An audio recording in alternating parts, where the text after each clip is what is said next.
May I ask everyone to stand? Psalms chapter 127, verse 1. Basahan tayo, kuna na. Unless the Lord builds a house, its builders labor over it in vain. Unless the Lord watches over a city, a watchman stays alert in vain. Heavenly Father, we thank you for gathering us once again dito nga lugar tapno itay. Dayaw ni tinapatay-kanagan mo to thank you of all the goodness you have given us for the past week, to praise you, Apo Diyos. Kadag ito'y Apo nga panagdayaw mi, katararag mi nga awatang isuda. Lord, we thank you for this spiritual family. Mabalit kami, Apo Diyos, nga agpipin na bilag, agpipin na pigsa, kay nagkikinararag. We thank you for your presence is very evident among us. Kaya Apo Diyos, as we ponder on your words, we ask for your Holy Spirit to open our eyes. Lupatam Apo Diyos, dagiti matmatami, tapno maawatan mi, dagiti nga sasaom. We will learn to apply them in our daily lives. Magkaroon ng kabuluhan ang mga salitang ito sa pang-araw-araw naming pamumuhay. And we thank you for the wisdom, Apo Diyos, nga ipagpakita mo kada kami. It is my prayer that we continue to live by your words and through your ways. Mapadayawan ka, Apo Diyos, as we study your words today. Continue to work in our lives. Continue to bring transformation in our homes. In Jesus' name I pray. Amen. Amen. Tungo tayo amin kakabsat. 2 Sundays ago, I shared a message entitled Fruits of a Blessed Marriage. No, nabendisyonan gamin iti panagasawa yung. Adangay dagay obvious nga fruits. Kaya napag-aralan natin, umuna na obvious na fruit ng blessed marriage kat naragsak nga pagtaengan. No, naragsak ti pagtaengan nyo, kunayo man ti amen. Na naragsak nga pamilya, yung first na bunga iti nabendisyonan nga panagasawa, makita mo nga dita. Kat han siguro nga perfecto, it may not be perfect. Ngam no nabendisyonan ti panagasawa, meron tong element of happiness inside your home. May happiness sa mag-asawa, meron din sa mga anak, makikita mo yan, nag-graduate sa kanila. Uray pa iti tarakan. Naragsak na gitarakan nyo, anda nga managbut-butang. Kat may kadwa nga ibunga ti fruits of a blessed marriage kat nasantuan nga panagbiag. I-review lang. Nagkakaroon yung mag-asawa ng sense of fear of the Lord. Kat in return kat adangay dito'y holiness iti unag ti pagtaengan. Kat dati nga mensahe, hala nga para kadagijada, asawa na. Also sa mga kabataan na nagbabalak mag-asawa. Last Friday, ganda yung topic ni Brother Noel. True love. Gasam. High school pa lang ka true love, ti sermon na. Kita jay outline na ka true love mat piman. Hanmat nga jay basta ada crush mo, wano infatuated ka. True love kasi it's based on the love of God radiating, yung nagre-reflect dapat yung love ni Lord through our fellow men. Kat nag-met, iti pa nang exhort na. Kat next month or this month, meron na naman, tigisa lang. So, once a month lang yung youth service natin. Kat may katalo nga puntos, ituloy ko, iti fruit of blessed marriage, kat natal na nga pagtaengan. Natal na nga pagtaengan. Natal na ba iti pagtaengan tayo? Okay. Ansamon. Tingaan nga nag-amen na ginandoma. Kuna na, Jay, binasa tayo. Unless the Lord builds the house, His laborer builds in vain. No saan nga ni Apo Diyos ti mangbangon ti pagtaengan tayo, no saan nga ni Apo Diyos ti mang bendisyon ti pagtaengan tayo kunana. Amoy agbalin niya kasla nga basit nga impyerno di balayo. But when the presence of the Lord is, there is peace. Where the presence of the Lord is, there is peace. Ngam no awan ti presensya ni Apo Diyos, Sigurado ak nga adati chaos na reta. Hindi naman may kakailan na isang tahanan, merong mga conflict, may mga disagreements, may mga paminsan-minsan na sumisigaw. Amen? Paminsan-minsan. Nga mo inaldaw mo talaga, something wrong nga talaga. May mga paminsan-minsan. Honey, Jekapik! Meron ba? Grabe naman. Jekapik na lang may isan. Di ba? Bulong pa lang daw yun. Hindi may kakailan na may mga conflict. Meron ba mag-asawa dito na hindi nag-aaway? Parang imposible ata yun. Kasi parang ingredient na ng pag-aasawa yan. Pero, agdangay latajay, tal na iti unag di pagtalangan tayo. There is this sense of peace. If Christ is inside the home, there is this sense of peace. Kahit among nga, whatever conflict, kahit anong conflict man yan sa loob ng tahanan, among nga masulbar dayta, because the Prince of Peace is there. Amen. At dani Apo Jesus, iti unag ti pagtaangan. Natal ng pagtaangan. Mayat nga bunga na ito eh.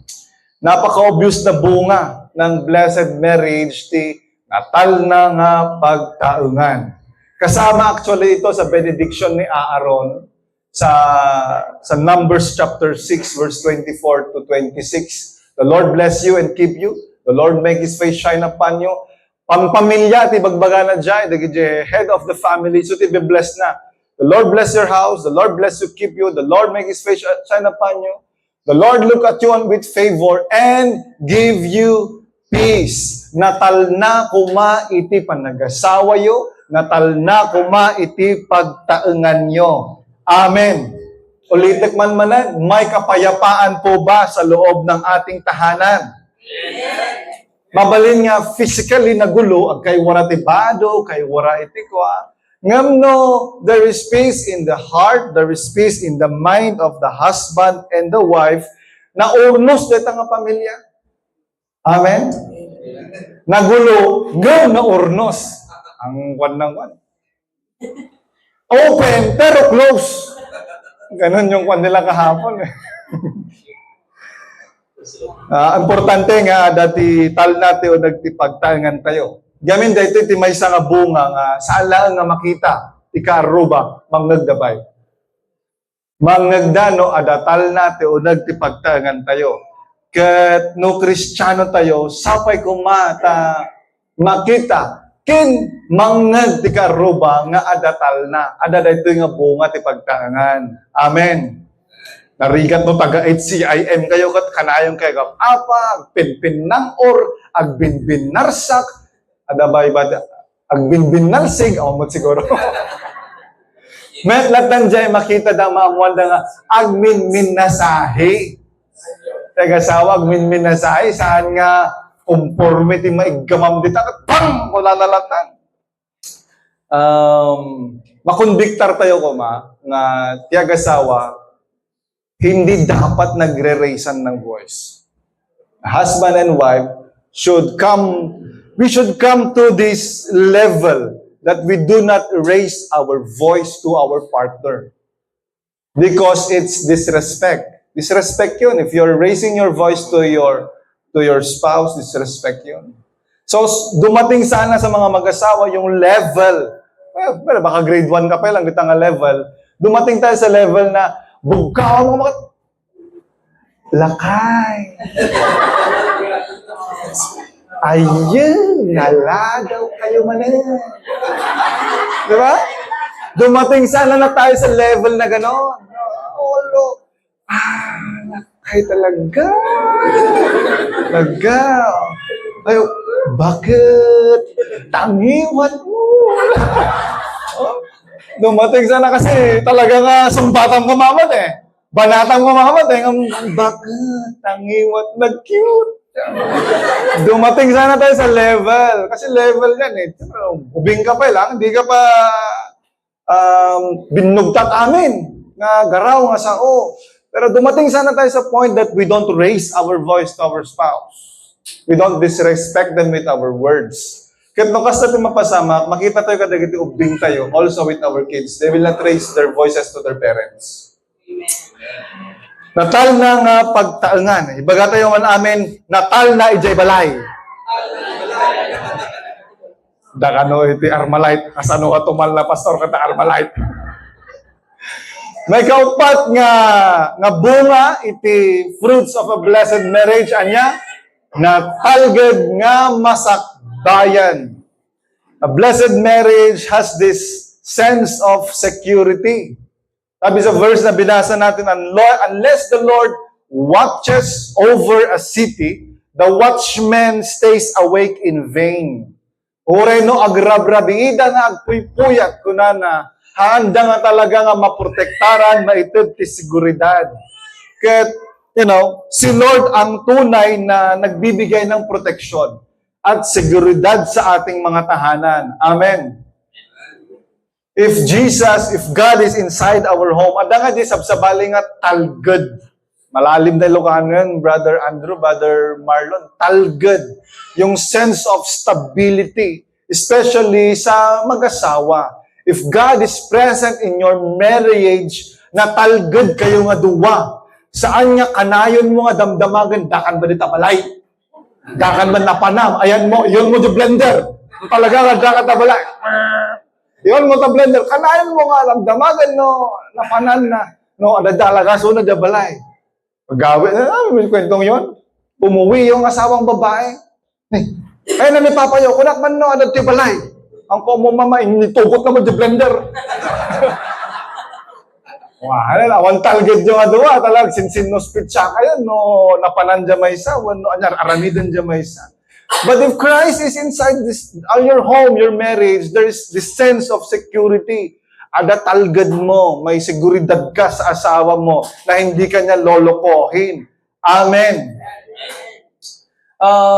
Also, sa part ng mga children, nagkakaroon sila ng seguridad. Marlaw dagiti anak, no dagi agasawa kat ada seguridad na. Praise God, mayroong kahapon sinabi ng mga anak na ang mga parents namin, they are good parents. Kasi may introduction sa mga mag-asawa. Ganon sana yung marinig din natin sa mga anak natin. Our parents are good parents. Kasi mariknada dyan sense of security. When there is sense of security inside the home, even our children, they want to go home. Numarik na dagiti ubing nga ada talged je unag ti pagtaengan, ada ti ayat, ada ti seguridad, they want to go home. They want to, gusto nilang magsumbong sa mga magulang nila. Huwag niyong hayaan na sa iba magsumbong ang inyong mga anak. Kasi baka ang iba ang kanilang i-advise. Kat no, dumating the level that the children are so secured with their parents, ay kat natalged ka talaga nga pagtaengan. Amen. Natalged nga masakbayan.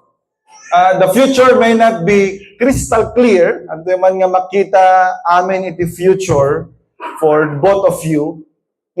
Deep inside, if you know that Jesus is in your hearts, if you are in the hands of the Almighty God, your family, your marriage, your future plans, ket adda iti iman ni Apo Dios, addalata iti kinatalged na. Amen. Magatayo man natalged nga masakbayan. Sabi sa Psalms chapter 18 verse 2, God is our refuge. God is our fortress. God is our deliverer. Psalms 18 verse 2. Basahin natin. Anong sabi niya? The Lord is my rock, my fortress, and my deliverer. My God, my mountain where I seek refuge.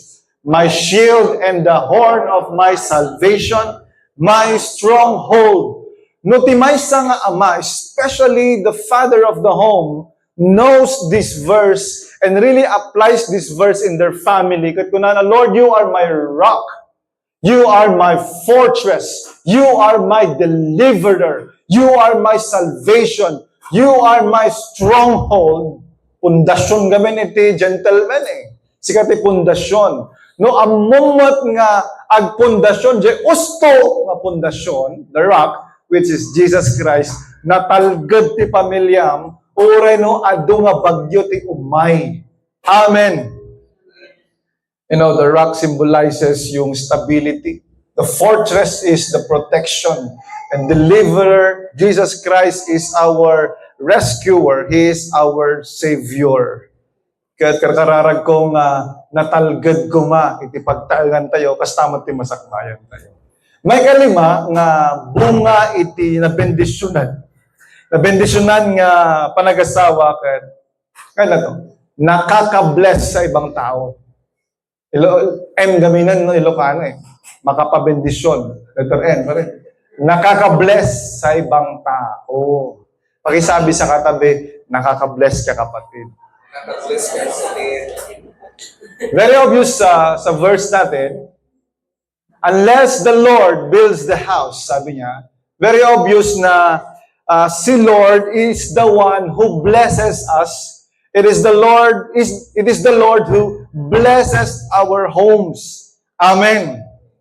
Kat nupod no nga na bendisyonan, ti pagtaangan tayo, uray digijay makakita iti balay tayo, ti pamilya tayo, ti panagasawa tayo, kat mabendisyonan damot lang.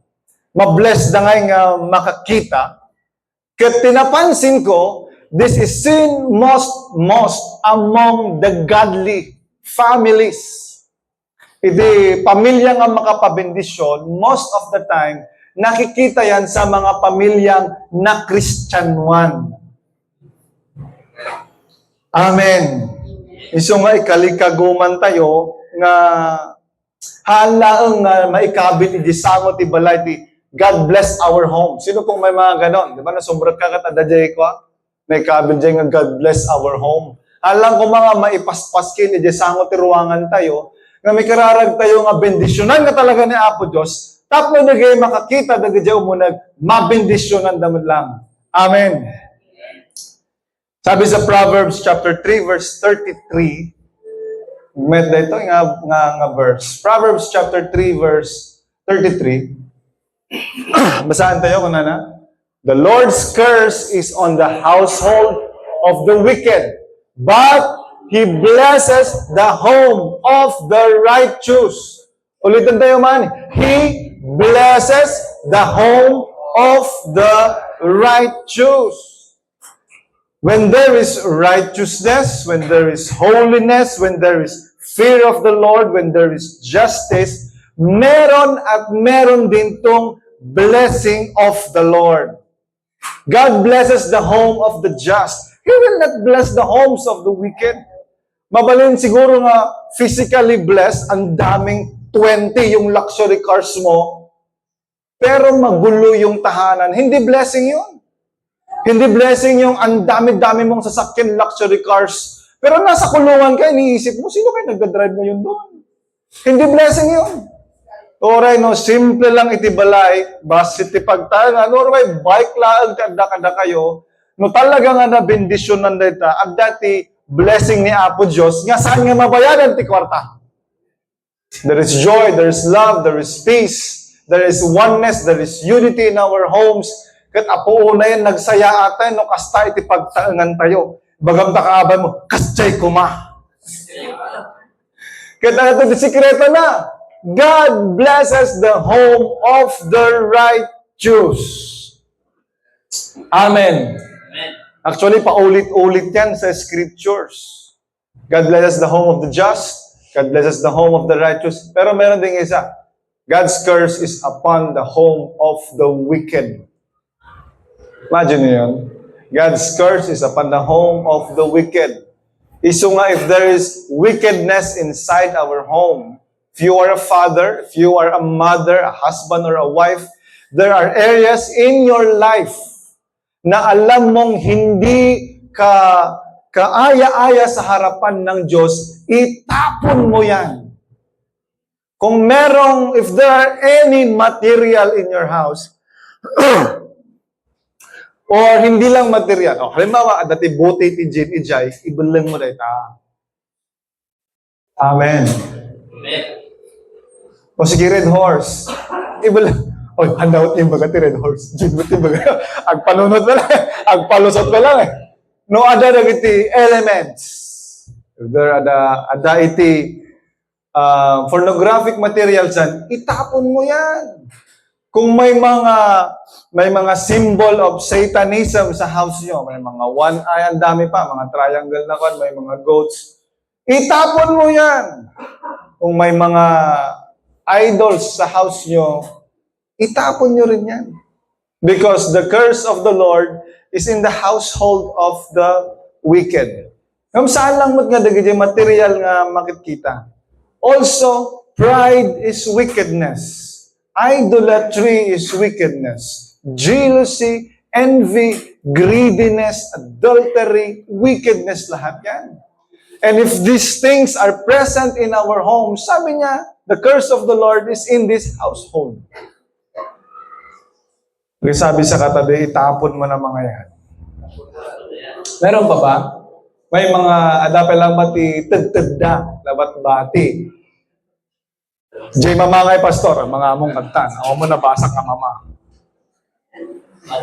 But the blessing of the Lord is in the house. Grabe, yung mga young people, kung swerte yun, naririnig yun na to. Mga susunod na ikakasal. Ano daw? The blessing of the Lord is in the house.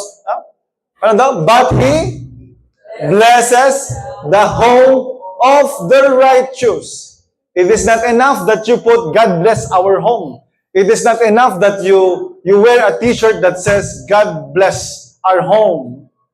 Kailangan maging righteous po tayo. Tapos tikas takat, sumurot, kumamat ti bendisyon. Amen. Nakaka-bless mong tignan kahapon yung mga marriage couple yung mga couples na nagsasayawan sa tugtugan na kahit maputi na ang buhok mo. Talaga ngayon sagat-sagat ni Brother Darwin. Itong nakaka-bless sa ibang tao, nakaka-bless tignan. Ito yung bunga na parang overall impact ng marriage natin. But it can also be the legacy, the heritage, the best pamana na pwede nating iwan sa ating mga anak. Ibati tayo kadakwada, ipagtaengan nga nabendisyonan. More than our homes, more than our taltalon nga iniktarya, more than our cars, more than material blessings, schoolings, status in life nga mabalin tayo nga ipamana kadagiti anak tayo. Mas magandang ipamana sa ating mga anak a home that is blessed by the Lord. Amen. Kat sublian tayo man, dagiti bungbunga, tinabendisyonan nga panagasawa. Kat kitaan tayo, no adinno kadagitoy, no anya kadagitoy, iti adda kada tayo. Nya dagiti bungbunga, naragsak nga pamilya, na santuan nga panagbiag, natal na nga pagtaengan, natalgad nga masakbayan, nakaka-bless sa ibang tao. These fruits cannot be bought by money. Hindi kayang baluran iti kwarta dagito nga bungbunga iti pagtaengan. Haano mo't mabalin nga bayadan gatangan ijay store. Gamin dagito nga bungbunga ni Apo Dios laeng ti makapaay. That is why it's very important for us to recognize the Lord. It is very important for us to see that it's really God who blesses our homes. Kaya dumawat tayo iti parabor, dumawat tayo iti kaasi, nawawat tayo iti bendisyon kini Apo. So ating nga tumakdar tayo amin kakabsan.